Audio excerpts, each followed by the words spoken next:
How I missed you, my sleepless nightmares, as I lay awake at night. My mind is endlessly racing. Hey everyone, welcome to Metal Never Dies. Here's my top 5 most disappointed albums of 2024. First album I have here, this is Unleash the Archers, Vltimas. This was released on May 10th on Napalm Records. This is a power metal band from BC, Canada, releasing their 6th studio album. And their debut album, Behold the Devastation, that will always be my favorite album by the band. I did tour with them back in the day, and they were touring for that album. Got to hear that album a lot. Became friends with them and everything. So that album will always be my favorite. Their latest album, they really went for that power metal sound. And I guess like you will with Brittany as the vocalist. She has that power vocals. She's an amazing vocalist. You have to do that, but they lost that melodic death metal sound that I grown to love from them. Pretty much, I did like their last album, Abyss, which they still carried like more of a heavy metal sound. But this album, it just didn't do anything for me, unfortunately. It just, a little bit, I'm not a big fan of power metal. I think they just went for that, all those power. But I guess with a vocalist like Brittany, you kind of gotta go for it. But they're very popular. It's just like, yeah, they kind of lost that death metal feel, or that melodic death metal feel that they had before. So yeah, one of the albums is Unleash the Archers, Vltimas. I know a lot of people are probably gonna love that album. Next album I have here, this is Shrapnel, and the album's called In Gravity. This is a UK metal band. They're releasing their 4th studio album on May 31st on Napalm Records as well. The first 3 albums, they were more like thrash sounding, almost dead thrash, but more of a thrash sounding. But this album, they kind of went for a catchier groove metal sound with clean vocals. At times, they kind of tried to copy Gojira, but I don't think they executed it very well. Or even they tried adding a little bit of an Alice in Chains vibe to it, and it didn't really catch my ear, even though I'm a big Alice in Chains fan. But yeah, I was very disappointed with this album. I really liked their last album that had more of that thrash, that extreme thrash that I loved from this band, Shrapnel. Next band I have here, this is Dust Bolt, Sound and Fury. This was released on February 23rd on AFM Records. This was a thrash metal band from Germany, but now they're a groove alternative metal band from Germany. And they changed their sound to more of a alternative metal. They added some Lamb of God riffs. And yeah, let me say there's a couple riffs on here, but the album as a whole is kind of soft, like a wet noodle. It doesn't have a punch.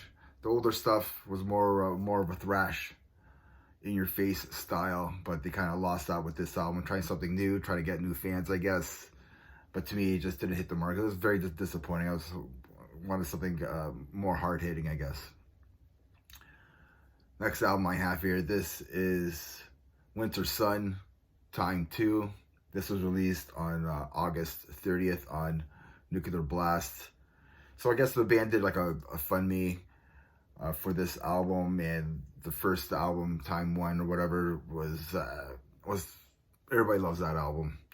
This one, I guess people really love this album. I went back to this album. I did do some research, and you know, I just think it's overrated.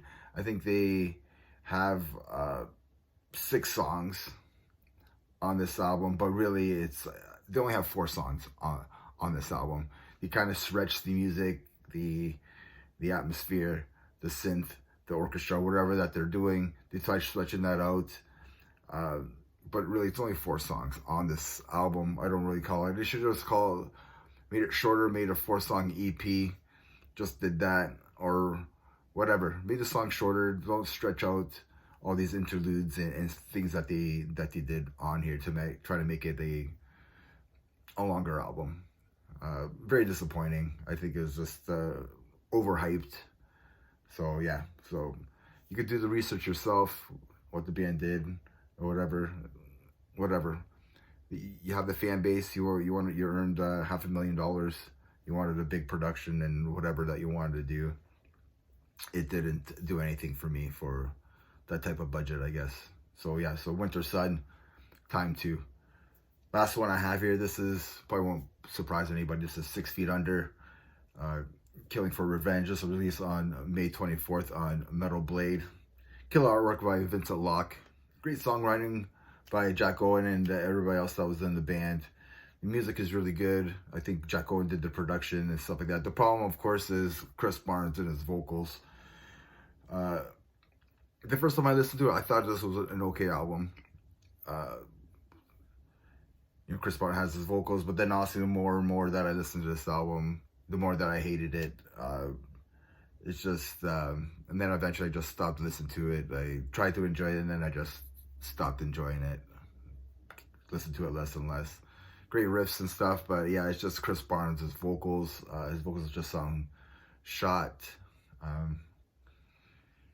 Unfortunately, that's what it is. It's more about his vocals. Unfortunately, it's probably another disappointment for myself. Looking forward that to catch some of that old school, I guess, Cannibal Corpse sound that Chris Barnes has had before. But I think that magic is gone, especially his vocals are gone. So, and he just refuses to get better, I guess, and refuses to learn, I guess. So that's his stubbornness is catching up to him, I think. And the worst metal album of the year in my books is Vltimas, Epic. This was released on March 15th. Yeah, supergroup death metal band with David Vincent and then Flo Meunier from Cryptopsy. There's other guys on the band. There's some brutal riffs on here and great musicianship on here as well. But my problem is David Vincent's vocals. His over-the-top theatrical death metal style vocals on here is just super annoying. I didn't care for the vocals by David Vincent. I just thought they were over the top, annoying. Maybe some people might disagree with me, and that's okay. But yeah, so my worst album of the year is Vltimas, Epic. So let me know what your disappointing albums are for 2024. And remember, everybody, metal never dies. Cheers.